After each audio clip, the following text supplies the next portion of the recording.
Welcome to the world of Jones Knows. We're leveling grout joints for vinyl. Today on Jones Knows. It's so beautiful, you and me. We meant to be.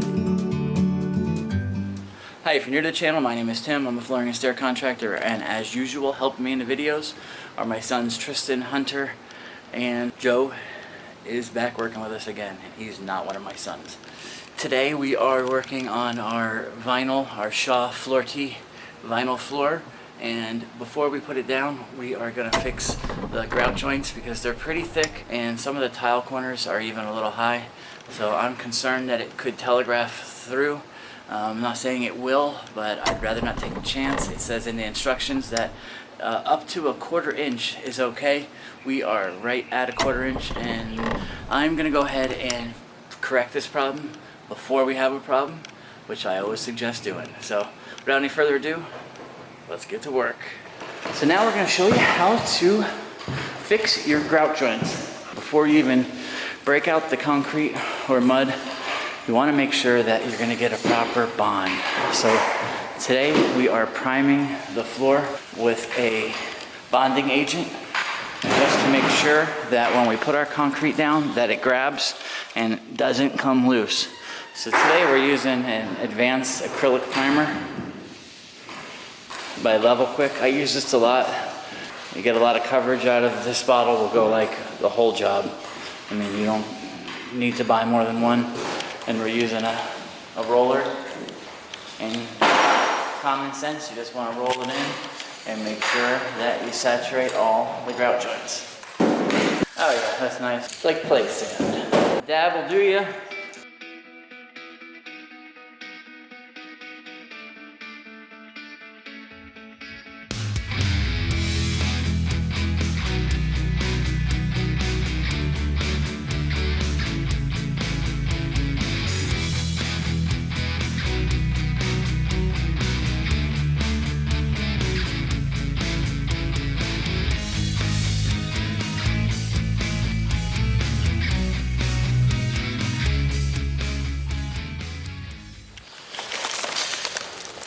Using our self-leveler versus using the skim coat.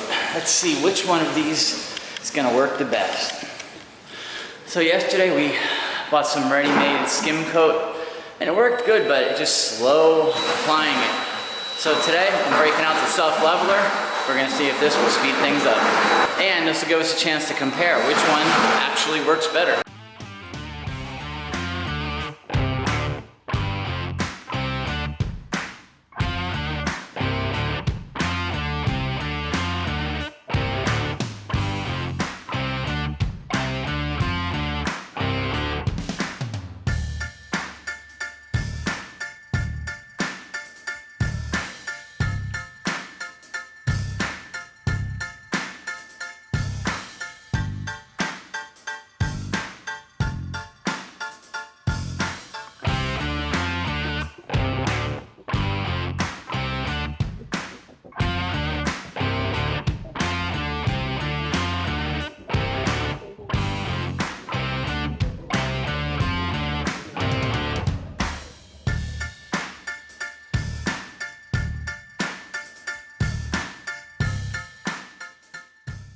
None of this really needs to be scraped at all. I'm just the type of person that little tiny speck, like right there, it would be fine under the floor, but I like to get stuff like that. Most of this is fine. It doesn't need to be gone over. I mean, that's all actually perfect over here. So that's why I'm going over most of this here. All right, so here is our room after we floated and scraped the floor. So we have two different techniques here. We have the premixed skim coat here, and then we had the self-leveler. I think if you're doing a small area, the premix stuff is great. It's just really slow, and it's like play sand. If you leave a piece sticking up, it won't flatten out, and it'll actually dry standing up. You'll have a hard piece of sand. Looks like a sand sculpture, which is kind of not good because you have to scrape it a lot. Whereas with the self-leveler, if you leave a piece up, it will usually level itself out and you won't have it up in the air.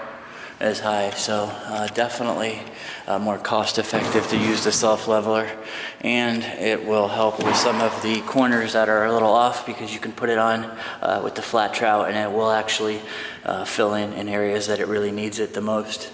So that's the nice thing about using the self-leveler. Whereas with this, I suppose you could try to do that, but it just doesn't spread the same way as the self-leveler does. It doesn't go on as evenly. So I definitely like the self-leveler method of filling in the grout joints for sure. If you're new to the channel, be sure to check out some of our other content. We have lots of great videos on how to install wood, laminate, and vinyl floors. Plus we do my favorite product reviews. I review wood, laminate, and vinyl, and I even put them head to head. I run them over, I dunk them, I submerge them, do whatever it takes to find out which of these floors is best for you. If you haven't subscribed yet, I want you to take out your favorite flooring mallet, smash that subscribe button so you don't miss any future content. Thanks for watching.